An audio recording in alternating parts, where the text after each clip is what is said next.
My name is Brent Burns, and we're in Gulf Shores, Alabama, at Lucy Buffett's place. It's called Lulu's. It's on the Intercoastal Waterway. It's a beautiful place to visit and live. I love it here.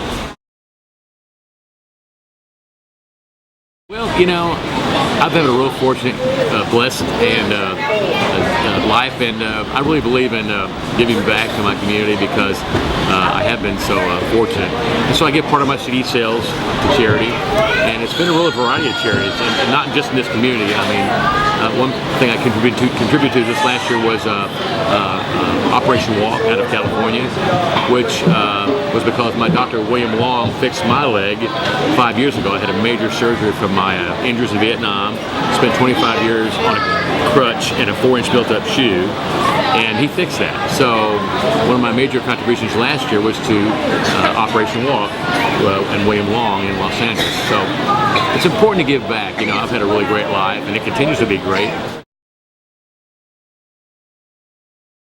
It's kind of been in the last few years, you know. In my 20s and 30s, I was a pretty wild guy, and I didn't care much about anybody else but Brent, you know. But as I got older, you know, you start having a little bit of a spiritual awakening about there are other things besides yourself out there, and I decided I'd really taken on my life and not given. So, but when I found out when I started to give for the right reasons, because it was the right thing to do, and played a little catch up because I was way behind on the giving curve.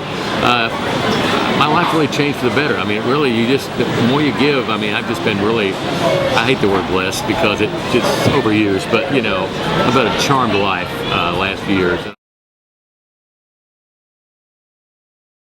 Oh, it's my parents. My parents definitely. You know, my parents are still alive. My father's 90 and my mom's 86. But all my life they've been givers. In their case, to the church. That's the way they gave. You know. But I can remember being at a dinner table and my mom getting a phone call. This is back in the 60s from the preacher, and they were short that week. You know, and they went to a very small church, and she'd ask my dad, "Can we give an extra $30 this week?" And he'd say, "Sure." So I mean, it made no impression on me. I thought then, but I think as I got older, those lessons come back to you, and you learn through their example. My first CD came out in 1998. That's when I started giving part of the proceeds. And it's been a progressive thing like that, but my career has equally gone well since then. So it's gone hand in hand. I don't do it to gain anything from it, but when you give, it comes back to you. And that may be in money, but in personal ways. You know, maybe what's serenity worth?